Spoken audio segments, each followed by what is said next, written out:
बिहार में दो नदियां नेपाल से आती हैं, गंडक और कोशी नदी। नेपाल में कोशी नदी को सप्तकोशी के नाम से भी जाना जाता है। बिहार में भयंकर बाढ़ के कारण कोशी नदी को शोक नदी से भी जाना जाता है।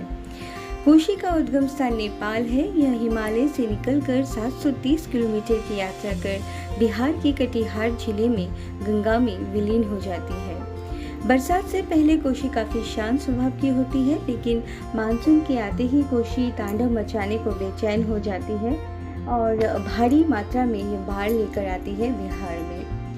पौराणिक कथा में यह प्रचलित है कि कोशी जो थी वो 7 बहनें थी और उन 7 बहनों में काफी प्रेम भाव था। कोशी सबसे गर्म मिजाज की थी। एक दिन 7 बहनें किसी जरूरी काम से कहीं जाने वाली थी, लेकिन निर्धारित समय में बाकी बहनें वहां नहीं आई और कोशी जो थी वो अकेले ही निकल पड़ी। बाद में जब बाकी बहनें वहां पहुंची और उन्होंने कोशी को नहीं पाया तो वो क्रोधित हो गई और उन्होंने कोशी को ये श्राप दिया कि आज से तू हमसे अलग थलग बहेगी और सदा अपवित्र रहेगी। इसीलिए कोशी नदी को शापित नदी से भी जाना जाता है। कोशी नदी को बाढ़ से बचाने के लिए 6 अप्रैल 1947 में कोशी नदी परियोजना लाई गई और कोशी को इस बांध के बीचों बीच बहाया गया ताकि बिहार को आपदा से बचाया जा सके।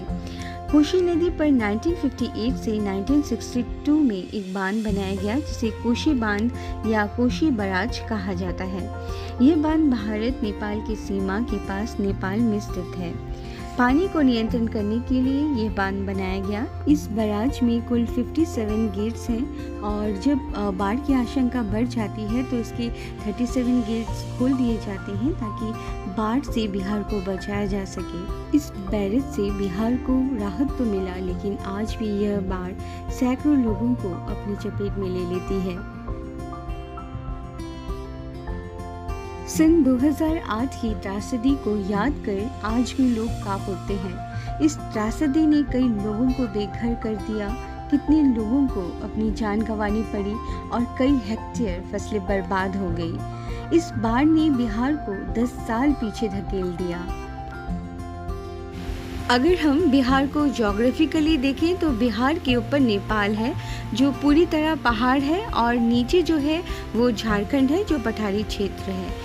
अब नेपाल से जो भी पानी आएगा वो बिहार में गिरेगा और झारखंड से जो भी नदी पानी आएंगी वो बिहार में आकर मिल जाएंगी।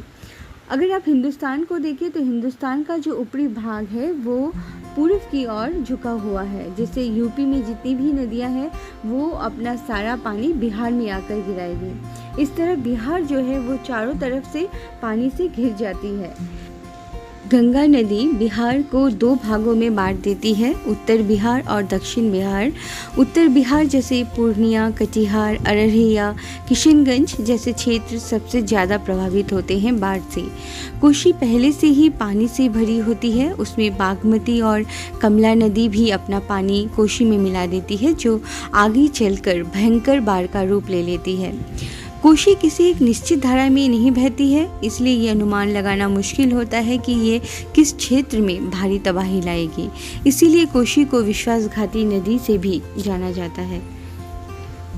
नेपाल से निकलने वाली नदियाँ काफ़ी ऊंची हाइट की होती है, जिस वजह से उनके अंदर फ्लो बहुत तेज़ होता है और तीव्रता होने के कारण यह अपने साथ काफ़ी मात्रा में कचरा, बालू, कंकड़ आदि लाती है और कोशी के जलस्तर को काफ़ी बढ़ा देती है जो बाढ़ का मुख्य कारण बन जाती है।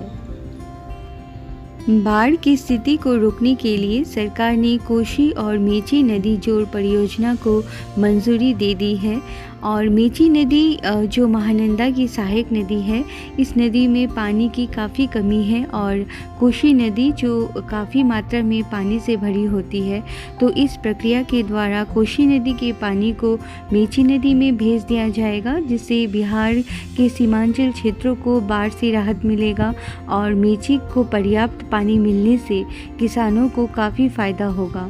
इस प्रक्रिया को इंटरलिंकिंग प्रोजेक्ट कहा जाता है। यह भारत का दूसरा इंटरलिंकिंग प्रोजेक्ट है। इससे पहले मध्य प्रदेश में इस परियोजना को अपनाया गया जिसे केन बेतवा इंटरलिंकिंग प्रोजेक्ट कहा जाता है।